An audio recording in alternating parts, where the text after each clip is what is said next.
This is our farewell and message of thanks to you, our beloved pastor, on behalf of the congregation and the governance team. David, today as we release you to your next ministry, we also celebrate you and all that your ministry has meant to us. We thank you for reflecting God's love to us and for sharing Christ's vision of a more just and peaceful world. We thank you for deepening our awareness of all the opportunities we have to serve in the creation of that new world. We thank you for the leadership you have given us, often at great personal cost. We thank you for all the knock-your-socks-off sermons you have prepared and preached. Their teachings will stay in our hearts and continue to influence our community life. We thank you for the beauty you have created around us, for bringing to reality your vision of a more beautiful and intimate narthex and sanctuary for us to worship in, for candlelight services on Christmas Eve, for altars of meaning and beauty that evoke God's presence among us each Sunday. We thank you for walking with us during the important times, through births and deaths, through coming into the fullness of our lives and moving toward our end with comfort and meaning. Through our trials and tribulations, our sorrows and our joys. For all these and so much more, we thank you. We thank Art, too, for all he has given us as your partner. Art, we thank you for loving, listening to, and supporting David, for sharing so much of your husband's time and energy with a profession and a congregation that never stopped needing him, for filming David's mountain sermons and reflections that have brought us the comfort of running water and so much beauty and meaning during the pandemic, for lending us your voice of God during your Christmas and Easter readings, for all you've done to support the work of the church, moving chairs, weeding the gardens, and I can't begin to guess what else. For these and the many other things you've done seen only by you and David, we offer you our deep appreciation, and we ask for forgiveness when what you did was not noticed or fully appreciated. David and Art, may you both fare well on your life's journey together. We wish you Godspeed.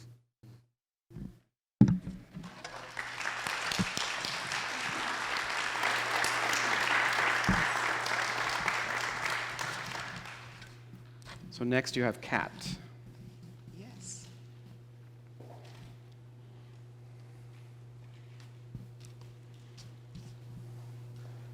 I'll walk up with you.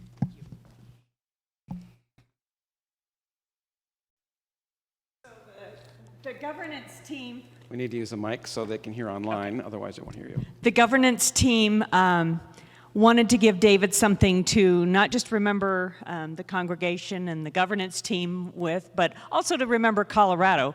So we put together a basket of Colorado goodies and things to continue your enjoyment of Colorado while you make your transition to San Diego.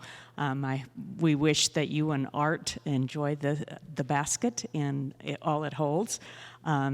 This one you should open right now.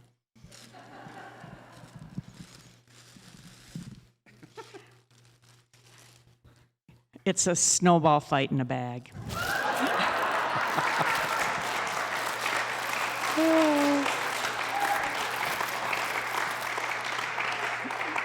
And if only you knew how often Art likes to throw snowballs at me when we hike. I always have to look behind me to see if he's been gathering up some snow. You can do it even on the sand. Thank you.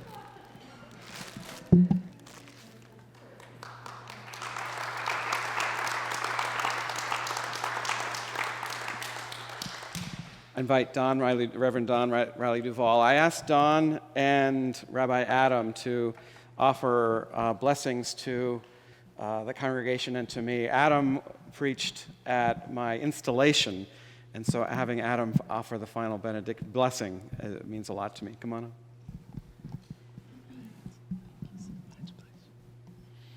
I love congregations who know how to perform miracles. I love pastors who know how to perform miracles. Will you please bow your head and join me in asking blessing? Oh, loving God, universe, ancestors, thank you for gifting Pastor David Barr to his beloved family and to the Park Hill Congregational UCC family and to our community. And thank you, Pastor David Barr, for not just saying Black Lives Matter.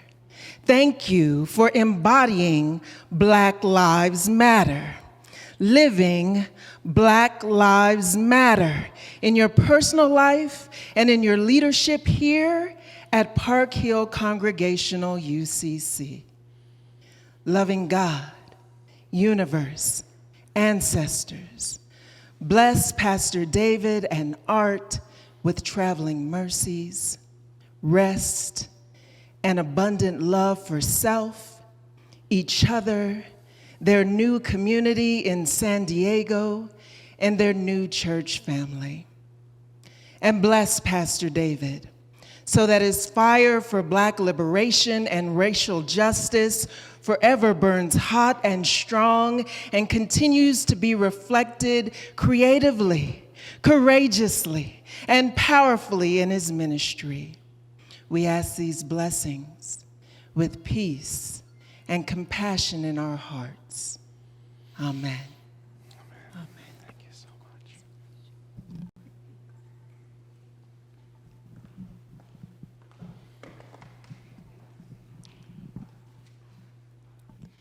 I'm humbled to be here with you, to be home. This will always be a home for me, this building, this space, and in a way, this friendship too. As I come today, I am in the midst, my community is in the midst of our High Holy Day season. Thank you for being here. And when we were here, we'd be moving things and all kinds of stuff. So the themes are with me. On Rosh Hashanah, we blew the shofar, and actually, we blow the shofar 3 times, 3 separate moments. Each point is in a different direction, and that is what I'm called to bring to mind, bring to heart as we close today. We begin with Malchuyot, and the shofar calls us to look back. Look back to our fundamentals, our truths, and how they've given us strength and courage and creativity. Then comes the Zichronot, which call us to the moment and to pay attention to where we arrived and how we stand, what our limitations are, but what our possibilities are. And then the Zichronot, or the Shofarot is the last one. If you look ahead with hope, with a little anxiety about the unknown, but positivity because of what's come behind us. And it's just right, just perfect in the blessings, the prayers we ask for you and for you. Eloheinu v'Elohei Avotenu v'Imotenu. You who are source of life to those who come before us. We are thankful as we look back, Malchuyot, to the strength, the teachings, the fundamentals that have made you, to made you. Because it's formed the foundation of a wonderful relationship and community who inwardly has lifted people up and outwardly has made the world a better place.